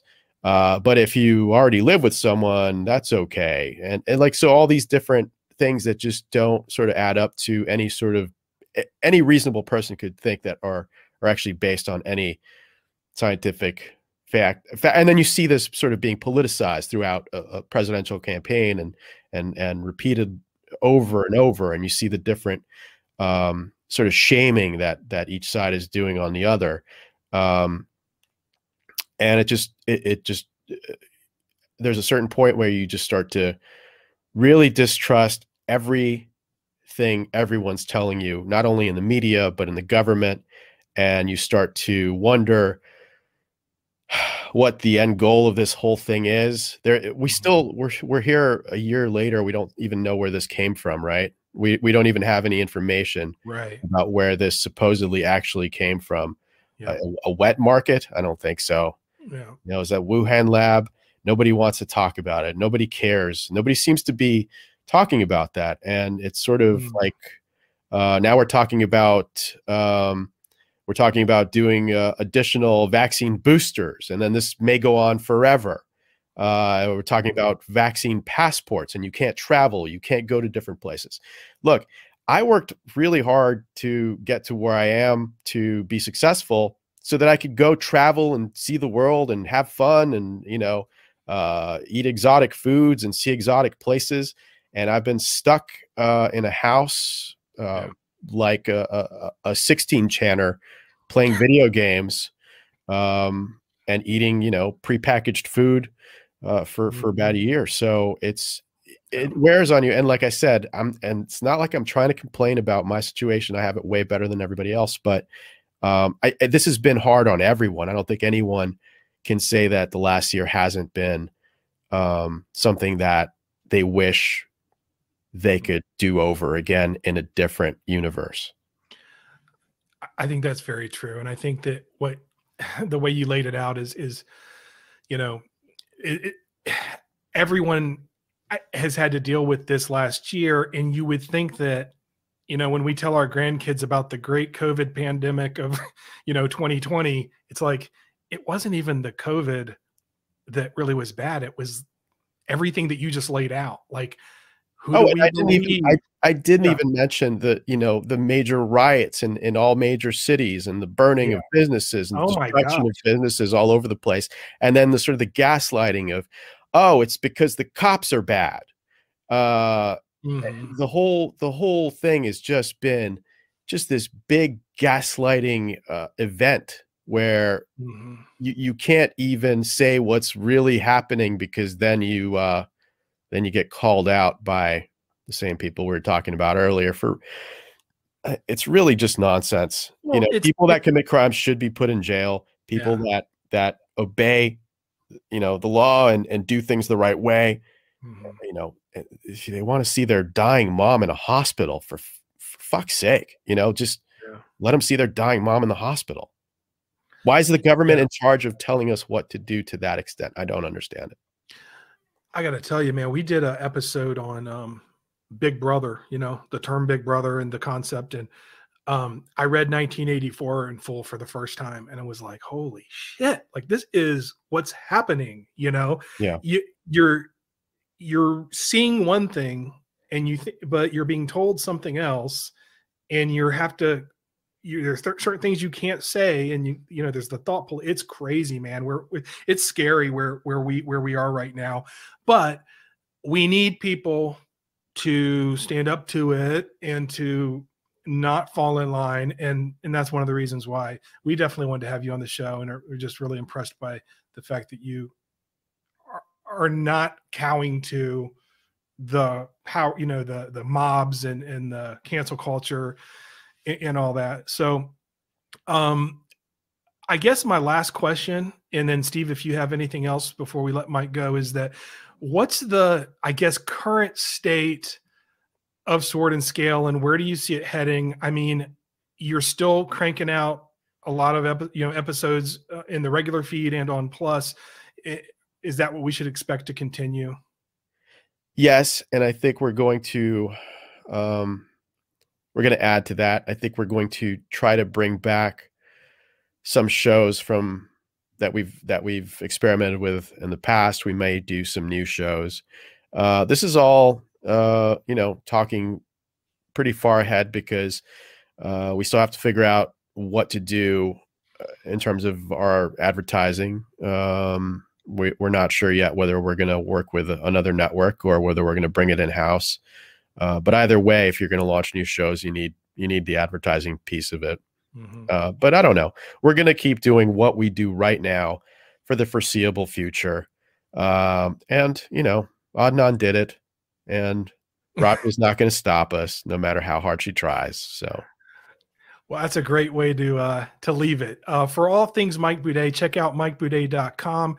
Also, make sure you follow the Sword and Scale socials while you can at Sword and Scale on Twitter and Instagram. You can follow Mike on Twitter at mboudet. And most importantly, subscribe to Sword and Scale wherever you listen to podcasts. But as I said before, I recommend you becoming a Plus member and listening from the app. Mike, thank you so much for joining us today. Really appreciate it. Thank you, guys. I really enjoyed it. Thank you, Mike. Keep up the good fight against Kale. It's good to have someone else out there fighting with me. Well, as always, thank you so much for listening to Origin of Speaksies. We'll be back next week with a new episode. In the meantime, as always, we just really appreciate your support. We do have a Patreon, which we call our Speaksies supporters. You can go to patreon.com/Speaksies, or as I mentioned before, check out speaksies.com/listen for all the links to everything else you need to know. Follow us on social media as well, at Speaksies on Instagram and Twitter. Thanks again so much for listening. Bob's your uncle, and that's what I'm talking about.